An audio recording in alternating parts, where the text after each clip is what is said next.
This husky always monopolized the only water source. Whenever any dog dared approach, it aggressively drove them away. Although the other dogs complained, no one resisted. Because it was the leader of the sled team, every dog was under its control. As a result, it often bullied the others. In such situations, the dogs could only silently bow their heads. But the new big guy Buck was an exception. He walked toward the ice in front of the husky and easily made a hole. Seeing this, all the dogs gathered around Buck. Buck welcomed everyone and generously shared the water. The husky witnessed this, but instead of reflecting on himself, he thought Buck was challenging his position.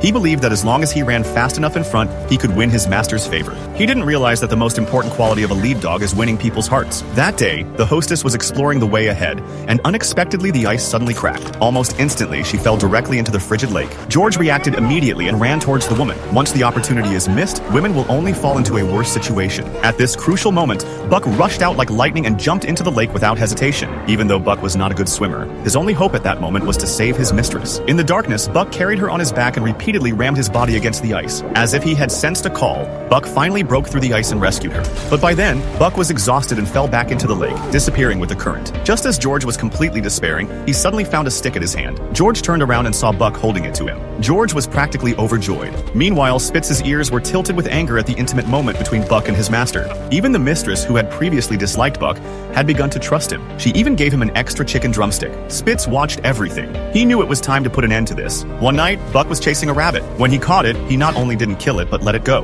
This was his favorite game. But just as the rabbit was about to leave, Spitz grabbed it in his teeth. Then he threw it aside. Spitz approached Buck with a fierce look on his face. The companions retreated in fear. Buck was also a little frightened, but a fight was inevitable. Spitz attacked Buck first, and soon they engaged in a scuffle. Buck, inexperienced in combat, was knocked to the ground by Spitz. But Buck's will to fight had been lost, and even his attacks were weak. He had thought that this would be the end of it. After confirming that Buck was still, Spitz reasserted himself in front of his companions. The shadow of fear enveloped all the dogs once again. But one dog didn't give up. His hoarse voice called out to Buck. Buck's presence gave them hope, and Buck didn't disappoint. He followed his heart and rediscovered his long-lost wildness. Seeing Buck rise again, all the dogs rallied to his side. This time, Buck represented not only himself, but also his trusted companions. Spitz, looking down at the condescending Buck, knew he had been completely defeated. In that moment, a new leader was born, and Buck earned the respect of all the dogs. Spitz left alone in despair. But if you want to see it, the movie is called The Call of the Wild.